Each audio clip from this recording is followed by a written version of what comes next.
Salut Nico, ça va? Ça va et vous? Ah, Ça ça va, va, écoute. merci. Bon, bah alors du coup, Naiko, Nico, bon, c'est pas, on sait jamais comment le dire. Moi, je t'ai découvert la première fois que je t'ai vu, donc c'était à la PGW, bon, un peu par Mmh. hasard. J'étais allé sur le stand Quake, il n'y avait pas beaucoup de monde. Je voulais une clé, j'ai regardé un petit peu comment ça se passait, fallait jouer. Et au final, tu m'as tout de suite parlé.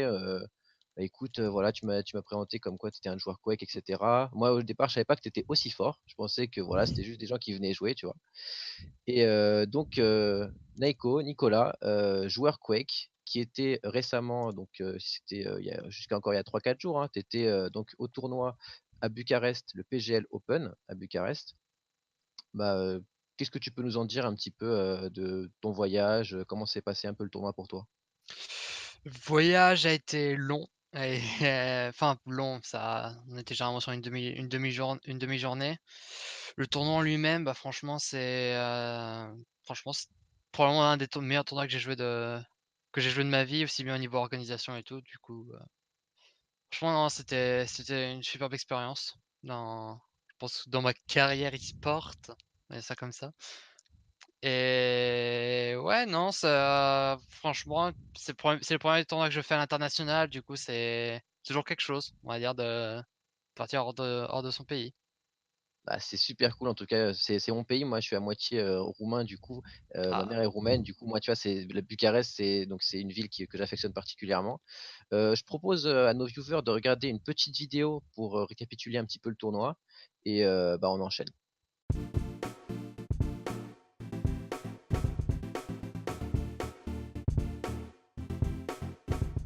Bonsoir à tous, bienvenue dans ce nouveau numéro du l'INSEE Mag. Cette semaine, notre équipe se concentre sur le PGL Open Bucarest, sur le jeu Quake Champions. Nous aurons l'occasion de discuter avec ces rois du 1v1, avec notre invité de la semaine qui était présent au tournoi. Nous aborderons aussi les évolutions du gameplay du jeu et le ressenti des joueurs au sujet de la méta actuelle. Quake Champions est récemment passé sous le modèle free-to-play. Le jeu va-t-il connaître un nouvel engouement? Est-ce le retour des fast FPS sur le devant de la scène? Donc du coup, pour ce tournoi, donc comme on a bien vu, victoire, heu, donc du joueur américain Rafa contre, Cooler. Tu les connais un petit peu, ces 2 joueurs? ah ouais, je les connais très, très bien, j'ai Rafa, je l'ai joué juste avant d'aller à la LAN et je l'ai joué à la LAN, on en parlera plus tard. Mais et Coolers, ouais, ça oui, je le joue aussi assez souvent, aussi bien en ligne qu'en LAN, donc non, D'accord, c'est 2 excellents joueurs, il y a rien à dire là-dessus et et ouais, ça pas d'accord. grand-chose à dire. Et j'aimerais savoir un petit peu ton ressenti parce que je sais que tu joues beaucoup online. Je sais que les joueurs de Quake, ils s'entraînent beaucoup online parce que bon, vous venez d'un peu des pays super différents. Est-ce que tu as ressenti une certaine différence entre, les matchs que tu as fait, donc en LAN et les matchs que tu peux faire online? Ah ouais, il y a une énorme différence. Il y a une énorme différence. Bah, après là, en plus j'étais sur un setup plutôt de qualité, on va dire, un petit 240 Hz, il met 70, 16 gigabytes de RAM. Niveau processeur, j'en parle même pas tellement il était fort. Franchement non, j'ai jamais autant bien je pense que niveau setup, je pouvais pas être mieux et le fait que ce soit en LAN, donc c'est-à-dire qu'à la base, Quake n'a pas de modalité LAN. Ils ramènent directement un serveur qu'ils mettent directement dans la salle LAN et du coup, le fait d'avoir justement ce serveur avec un putain de ping et bah, écoutez, ça change une vie par rapport à l'online. Il y a pas de problème de netcode, il y avait rien du tout. J'ai jamais ressenti de problème pendant cette LAN de A à Z. Alors, bah, cette compétition hein, que tu parles, c'est bien sûr la PGL à Bucarest, hein, l'Open qui était du 5 au 7 octobre. Il y avait 50 000 $, hein, c'est pas mal comme pour un tournoi à se partager pour les vainqueurs. Effectivement, il y avait vraiment beaucoup de monde et c'est ça qu'on voulait te poser comme question. Alors, on sait que tu fais pas mal de tournois online sur de la Ligue européenne. Est-ce que ce sont les mêmes personnes que tu rencontres pendant ces LAN européennes Ah ouais. que sur le ladder, voilà. Ah ouais, en effet, ça va, c'est généralement toujours généralement à un certain niveau, tu revois étrangement les mêmes têtes, étant donné que c'est un jeu super difficile, du coup, généralement, tu te retrouves à affronter tout le temps les mêmes, si j'ai envie de dire. Après, il y avait des nouvelles têtes, c'est cool de les voir. Bon, après, ils ont pas passé le. Généralement, déjà au niveau du jour 2, c'était sûr, il y avait que des têtes connues qu'on connaissait. Il y a eu quelques surprises quand même, on a eu quelques upsets, mais généralement à la fin, les mêmes, ceux qui étaient prédestinés à passer sont passés, on va dire. Et est-ce que c'était des personnes qui étaient déjà des compétiteurs sur les anciens Quake ou Oui, pas? Est-ce que ouais, ou c'est ouais. vraiment une vraie communauté de personnes qui restent sur Quake? C'est une vraie communauté, en effet, la majorité des joueurs qui sont passés ont tous en antécédent, aussi bien sur Quake Live que Quake 3. Je crois que sur l'ensemble du tournoi, sur on va dire la partie où je me suis arrêté, je crois que j'étais à peu près le seul qui ait commencé sur sa carrière compétitive sur Quake Champions, on va dire. Mais D'accord. généralement, ouais, l'ensemble des joueurs avaient déjà un antécédent de type Quake 3, Quake Live, même Quake 4 pour certains. Du coup, ça me surprend pas du tout. D'accord, et quand tu parles de nouveaux joueurs, parce que moi j'ai vu que dans les participants, il y avait quand même pas mal de joueurs roumains, donc moi je suis Mmh, content parce que c'était, les joueurs locaux du coup. Est-ce que tu les yes. connaissais un petit peu, ou? Alors il y avait Wodzi que je connaissais, donc pour l'instant parce qu'on on discute beaucoup sur, en online, sur Discord et cetera, sur, The Quake The QC et cetera. OK. Mais, après non, en effet, il y avait des nouvelles têtes. Elles sont apparues le premier jour, genre après on les voyait plus trop, je pense, vu que pour le moment ils sont rentrés chez eux pour regarder le stream, même si c'est dommage parce que bon, franchement vu l'accueil, ce serait dommage de rater ça. Mais Mais, ils mettent bien PGL à chaque fois, franchement pour leurs événements, ils sont vraiment carrés, hein. ça là franchement c'était parfait parce qu'un truc à noter, c'est qu'en effet on était 51 joueurs, c'est-à-dire que dans la salle LAN, il y avait 51 PC qui étaient disponibles pour les joueurs qui pouvaient utiliser pendant l'ensemble du week-end. Et ça, c'est quelque chose que j'aimerais insister là-dessus parce que une LAN où généralement la DreamHack par exemple, à la DreamHack Tour, c'était le tournoi de V2, il y avait aussi 50 000 à se faire. Et là, le format, par contre, c'était tu viens, si t'as perdu, tu pars. Point final. Il y a pas de discussion, pas de discussion possible.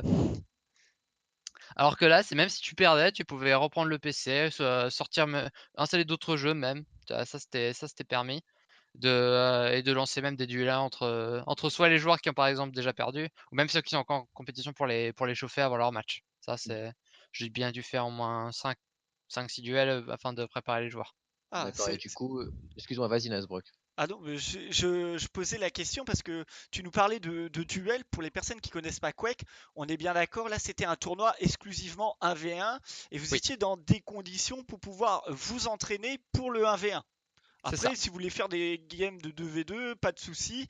Mais là, vous aviez vraiment tout un univers compétitif pour pouvoir faire en sorte que voilà, vous arrivez à la compétition avec des armes, quoi.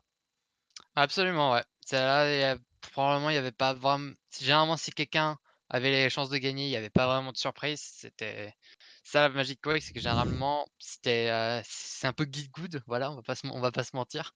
C'est un jeu élitiste, du coup, si tu vas les mains dans les poches, etc., c'est sûr tu vas te faire emballer assez rapidement quand même.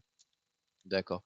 Dernier petit truc, du coup, en fait, moi, je sais que quand tu as des, tournois comme ça, tu peux directement, enfin, comment dire? Moi, j'avais cette expérience sur Smash. Quand tu viens et que tu peux free play avec, les joueurs qui sont éliminés, bah, tu progresses de ouf. Est-ce que tu as Mmh. senti cette progression, toi, par exemple, le Nico qui était avant ce tournoi et le Nico maintenant, est-ce qu'il est, enfin, tu te sens un peu meilleur, quoi? Alors, c'est peut-être pas meilleur que je dirais quand même, mais plus, comment dire? Bah, disons que je sais sur quoi travailler, en fait. C'est ça, OK, en fait. Ça, voilà. je pense que c'est énorme, c'est déjà énorme pour moi. Je me suis surpris quand même à arriver presque au match de qualification. Enfin, vraiment, c'était un peu le minimum contrat que je m'étais fixé. Ensuite, passer le jour 2, c'était déjà, énorme pour le moment sur 51. Tu fais partie des 16 meilleurs joueurs au monde, ça en jette. Mais, ouais, non, quand même, arriver jusqu'en, disons je crois que C'était c'était c'était 8e. c'était quoi? 8e, il me Donc semble. c'était le top 8 qui était récompensé, c'est ça? Et toi, tu étais dans le top 16? Alors non, Ouais, alors le top 8 était récompensé avec un cash prize. Le top D'accord. 16 peut jouer le jour 2, Deux. c'est-à-dire les phases de groupe. Et moi, malheureusement, je me suis arrêté juste avant de passer le jour 2, c'est-à-dire un match Un de match. pouvoir, de pouvoir jouer. Un match que j'ai perdu contre Contre une belle Rafa. tête d'affiche quand même, hein. Ah, j'ai perdu contre Rafa. Fallait que je tombe sur les 8 personnes qui étaient tombées dans le loser Ouais, bracket, fallait que je tombe sur lui. ça arrive. Bon, pour les personnes qui ne connaissent pas Rafa, c'est le numéro 1 mondial. On se le cache pas à Bah, l'heure actuelle, maintenant, oui, là. Maintenant, oui, là. Là, niveau du c'est clair et palmarès. net. Donc, c'est bien, on montre que Quake a encore de l'envie, on est là. Tu parlais d'un jeu très élitiste, effectivement, on sait que Quake, c'est un jeu 1v1 qui va jouer, qui est super rapide. Est-ce que tu penses, toi, par rapport à ce que propose Quake Champion, est-ce que c'est un peu le retour du jeu skillé? Voilà, c'est pas fait pour tout le monde, mais c'est très beau à regarder, et puis voilà, il faut s'intéresser. Très clairement, oui. Très clairement, oui. Après, ils ont fait en sorte que ce soit aussi atteignable pour les nouveaux joueurs, pour faire venir justement ah, pour faire venir justement les nouvelles têtes. Et non, non, là, maintenant, ça reste toujours quand même un jeu de ski. C'est généralement t'es meilleur. Point barre. Il y a pas besoin d'argumenter là-dessus. Et que dire? Ouais, non, il y a vraiment, c'est ce que je disais en fait, il y a pas vraiment de surprise quand tu joues. Si tu quand si tu on voit les gens qui ont le contrôle, on voit les gens qui ont le l'aim aussi, parce que l'aim, c'est quand même quelque chose de super important et ça fait quand même une grosse part de Quake. Et du coup, ouais, voilà, c'est Bah, je voulais revenir sur un truc parce que moi, en fait, le jour où on s'est rencontrés, en fait, j'avais commencé à découvrir Quake, je connaissais pas du tout. À l'époque, la méta, c'était plutôt, le bazooka, lance-roquette, excuse-moi. Est-ce que depuis ce moment-là, j'imagine que oui, hein, mais depuis ce moment-là, c'est quoi un petit peu, l'évolution de la méta? alors la méta, on va pas se En ce mentir, moment, on va dire. alors alors c'était à la fois la plus balancée et la plus cancer en même temps. C'était c'est vraiment quelque chose d'unique. En fait, c'est tout se regroupé autour d'un champion qui est le Death Knight. Le Death Knight, c'est un champion médium. Pour ceux qui savent pas, c'est 100 points de vie, 100 points d'armor et qui a un ulti du type fratricide, on va pas se mentir. C'est genre, il tire 3 boules de feu qui peuvent se regrouper si on lui donne la commande. Ça fait 45 points de dégâts chacun sur un splash qui était quand même assez gros. Et si les joueurs mettaient un pied dans les flammes que les boules laissaient, ça faisait 5 sur une durée, ça faisait 5 sur la durée. Du coup, ça faisait quand même beaucoup de damage et les fights t'avais beau avoir le contrôle, ça pouvait se terminer en un ulti, une requête, bonne journée, au revoir. Et ça, c'est probablement là, on va avoir le patch dans 2 jours parce Ah, ils attendaient justement que la PGL se termine. Je pense que c'est on a vu sur le PTS, il a pris cher le Death Knight. Il a pris très, très cher. D'accord et du coup, c'était lequel déjà le nouveau perso, qui est sorti il y a pas longtemps? Bah, le J'ai Death complètement Knight oublié. justement. Ah voilà, c'est parce pas que lui? exactement et c'est celui-là qui donc du coup, comment dire? Donc c'est celui-là qui est le plus joué en ce moment, c'est bien ça? C'est pas le plus joué pour la simple et bonne raison que les free to play n'ont généralement pas les comptes free to play, tu en reviendras plus tard je suppose, n'ont pas accès à ce champion. Mais dans la scène compétitive, s'il est pas banni, parce que maintenant il y a un système de ban dans chaque match. En fait, chaque joueur banne après un tirage à la pièce, banne un champion que chaque joueur ne pourra pas pick pendant le match. Et généralement, bon, il est un peu sur la liste des bans, mais si tu le bannes pas, faut le prendre afin de pouvoir counter l'autre. D'accord. Bah, du coup, je voulais repasser aux dernières questions, dernier sujet. On est passé, comme tu disais, sur un modèle free to play pour, Quake Champions. Hem, Moi, j'espère en tout cas parce que, bon, Genius aussi, il espère un petit peu, il arrête pas de le répéter à tout va. Est-ce que tu penses que c'est plutôt un retour, sur le devant de la scène du jeu? Est-ce que c'est un retour de la scène? Pas Peut-être encore. pas devant. Peut-être pas devant, mais ça fait son petit chemin en fait. Moi, je regarde les stats au fur et à mesure. Au fur et à mesure des patchs, le nombre de joueurs augmente. Là, à une époque, on était sur du 600 joueurs. C'est pas beaucoup quand même pour un jeu qui est normalement triple A. Et là maintenant on est sur du 2K, du 2000 joueurs environ. J'ai pas checké les chiffres là ce soir.